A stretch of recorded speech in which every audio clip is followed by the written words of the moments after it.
absolutely see nothing wrong in them in Juan Martinez taking it back again and seeking the death penalty. It was a death penalty case, and I know that people complain about the money.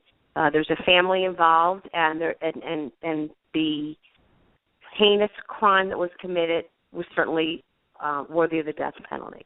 So I don't have a problem with him doing that. I think that what people don't realize is when you death qualify a jury, it's much easier for them to say, yes, I can give the death penalty when they're being questioned early on than actually going back in that room and doing it. And all it takes is one holdout.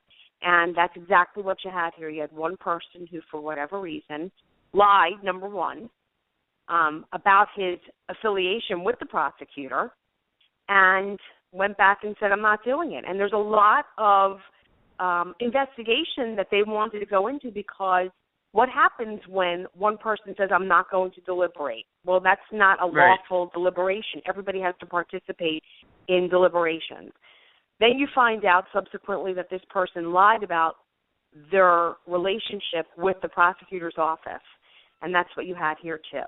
Certainly they're not going to go back for a third time. But these would be grounds later on that maybe possibly could go in front of a judge to address what happened in this case. You're not going to go back and be able to, appeal it because the state can't appeal it.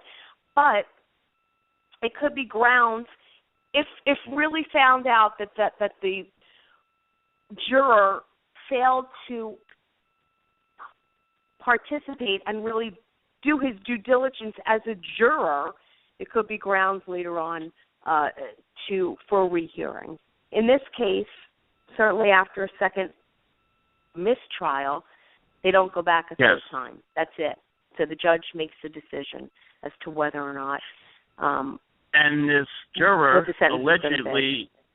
allegedly this juror, husband, I believe, was prosecuted by Mr. Martinez, and she said something in the deliberation room, allegedly, words to the effect that Juan Martinez is just doing this for payback. I'm not saying the exact words, but it was words to that effect.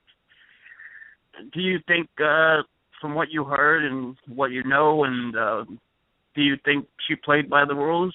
No, I mean, absolutely. First of all, when you lie like that, and believe me, I think lots of times it does go on. We don't catch them. We don't catch jurors all the time. We ask them to take an oath, and we hope that they are telling us the truth. But lots of times we do find out. They'll tell us that they've never been arrested, they've never been in trouble, they haven't had a problem. We can go back and check their records and see, and we find out that they do. And sometimes it's just too late, like in this case, when they were already in deliberations and after they came out and it was declared a mistrial. That's when these things were found out.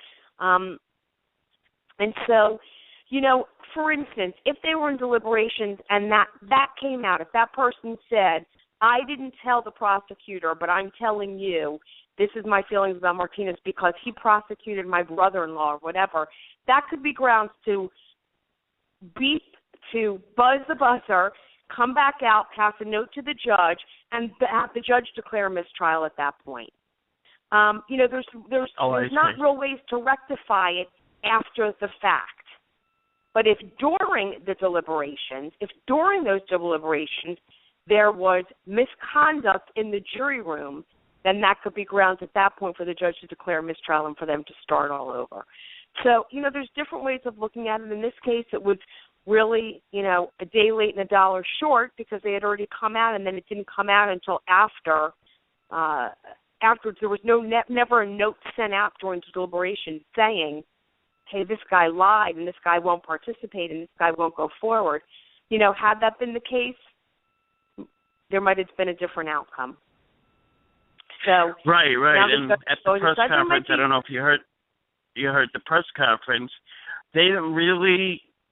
I don't know if they didn't like her, but they didn't really throw her under the bus. But they sort of did in a way, and they didn't. If you actually heard the words from the 11 jurors that talked, and the one that didn't, it's just like they said she deliberated.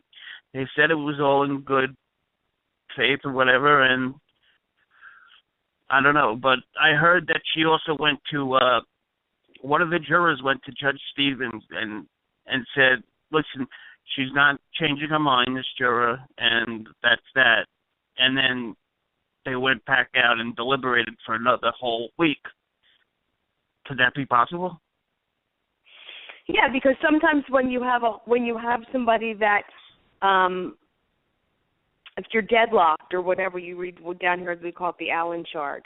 It's really like a last-ditch effort to right. go to the final, like another instruction that they go back and say, listen, go back one more time and see what you can do. Now, there's different ways of looking at it, Jordan, because if that juror had gone to Judge Stevens and said when they originally went back, this person refuses to participate in discussion, this person told us that they don't like Juan Martinez because somebody was prosecuted in the family, that's a lot different because at that point the deliberations probably could have been stopped because a mistrial could have been declared. But if they said that this person spoke and said their side and just said, this is how I'm feeling, I'm just not going to vote for death, well, that's a little bit different. You can't change somebody's mind if that's their opinion. But if their opinion is based on misconduct, then that's a different story. The misconduct being, I'm not saying anything, I'm not voting for death, Martinez participated, and I'm not voting because that's what he wants. That's a little bit different than I don't think the evidence is here and I'm not voting for death. So you have to make a determination as to whether or not that juror is participating in misconduct or that juror is just someone that has a different opinion than the other people.